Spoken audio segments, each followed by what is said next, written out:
course I would complain. The Lord Chancellor for giving way, and he's quite properly recognised the government's debt of gratitude to Sir Brian Leveson. But would he accept the government has been somewhat selective in adopting Sir Brian's recommendations?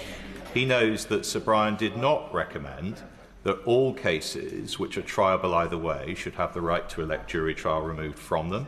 He knows too, incidentally, that Sir Brian did not propose an increase in magistrate sentencing powers to up to 2 years. He suggested it remained at 12 months.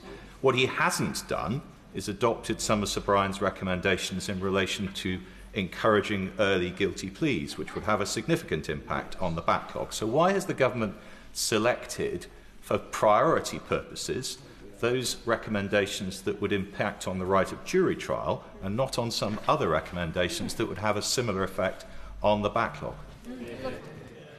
I'm very grateful to the right honourable gentleman. We've of course accepted the thrust of Sir Brian's recommendation, but there are areas where we have chosen to go further, and he's right about that, and it's because of the modelling and what it says the effect on the backlog will be.